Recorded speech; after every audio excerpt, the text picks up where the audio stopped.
Pessoal, a dica do Gestão Minuto de hoje: como fazer uma gestão de riscos na sua empresa.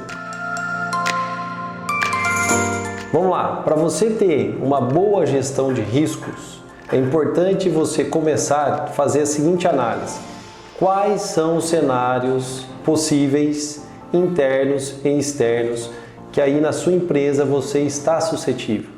Então vou dar um exemplo de um risco interno, que é do ambiente do cenário interno. Então você tem seus funcionários e é necessário ter um cartão de ponto, ter uma gestão de horas. E você não realiza essa análise, você não fecha todo mês a hora do seu funcionário e faz uma boa análise nesse cartão de ponto. Então você tem um risco trabalhista vinculado a esse processo de departamento pessoal.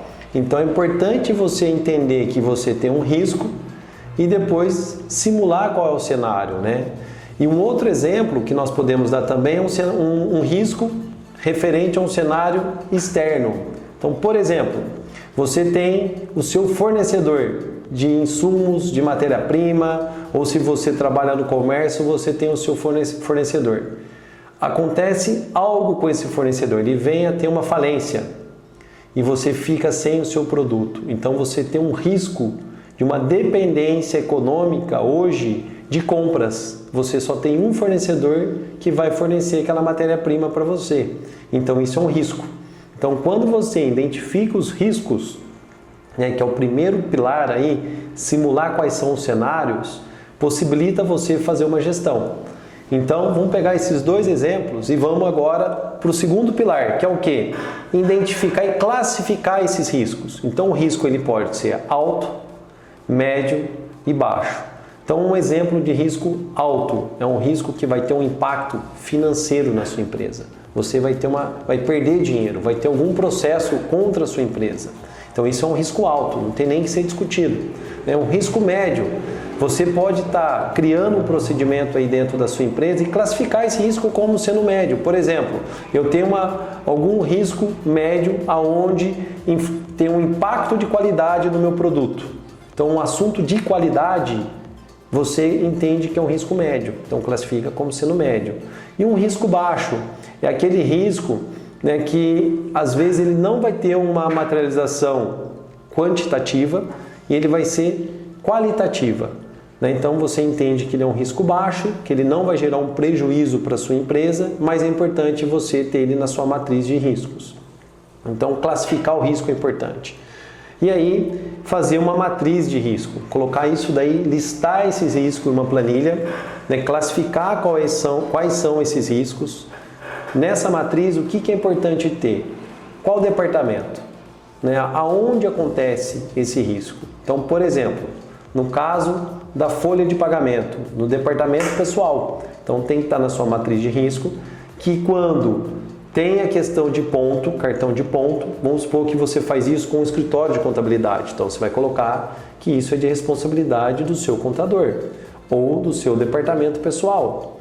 Então é o departamento onde acontece esse risco.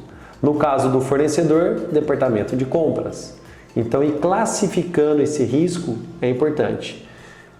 Simular testes, cenários. Então, por exemplo, caso o seu fornecedor não forneça mais a matéria-prima, como que você vai trabalhar?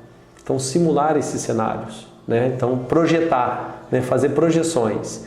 Eu tenho um segundo fornecedor, que vai ser meu fornecedor B, que ele hoje atende 10% do que eu compro. Caso aconteça desse meu fornecedor não me atender, ele tem capacidade para atender os 100%.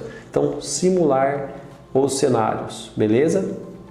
E fazer um plano de ação. Então, muitas empresas sabem quais são os riscos. Você sabe quais são os problemas que tem na sua empresa, quais são os erros que acontecem no dia a dia. Aonde a gente peca? No plano de ação. Então, montar um plano de ação é o que vai ajudar você a eliminar ou mitigar esse risco.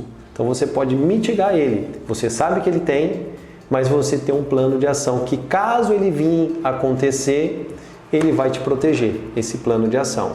Beleza? Então você começar a discutir riscos dentro da sua empresa e você não precisa ser uma grande empresa para fazer isso, né? Uma pequena empresa já tem que ter essa visão de riscos, beleza? Então hoje a dica de hoje é o quê? Como você, né, se proteger de possíveis riscos aí no seu negócio. Tá bom? Curte o nosso canal, compartilhe esse vídeo, é importante, o nosso canal cada vez mais está chegando em outras áreas, em outras regiões, então é importante você curtir o nosso vídeo. Beleza? Obrigado, até mais!